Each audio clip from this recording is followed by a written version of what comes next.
the way mental illnesses are constantly described as monsters. Anxiety becomes the claws tapping on the underside of your bed. Depression becomes a dark figure constantly holding your throat. Self-hatred, always the impression of eyes watching you in every mirror.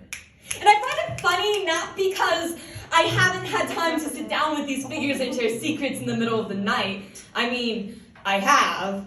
But because we're on a first-name basis, and they aren't monsters. No, they're locations, and they have names. Picture with me for a second that feeling in your stomach during a roller coaster. It turns and twists and you scream, but your screams aren't enjoyment because you know the ride will end and you won't feel like this forever. Anxiety, she goes by Genevieve, lives as an amusement park stuck in an endless freefall, and she screams in terror as the ground gets closer and closer and the falling never stops. Depression is a swamp, one you try to walk through believing with every step you'll end up on land, but instead you sink. It's a place where the murky floor is littered in drowned shoes and it goes on forever. Depression calls himself Mason, meaning worker of stone. I wonder what he intends to build with his body. I decided a long time ago there was no use in struggling, so all I do these days is float, keeping my head up while my body is slowly picked apart by the bugs who live there. Self-loathing introduced herself in my bathroom, but she isn't from there.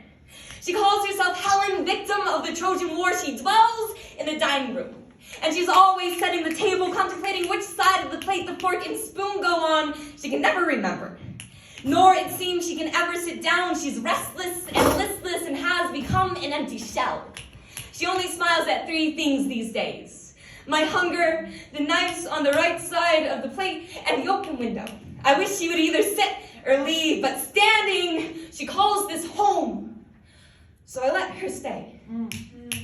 Have you ever been to Florida?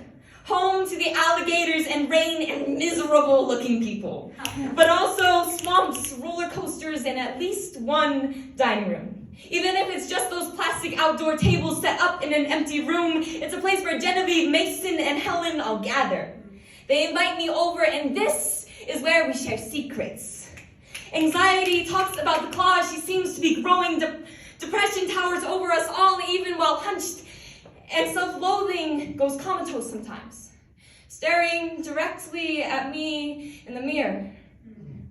One night we decided to play Truth or Dare, and I picked Truth. And Genevieve, of all the figures there that night, decided to ask me why I keep refusing to see them for what they are.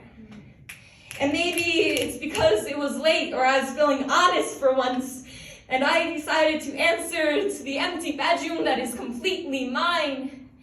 I said, it's because you're what I see when I look in the mirror, and I don't want to be considered a monster.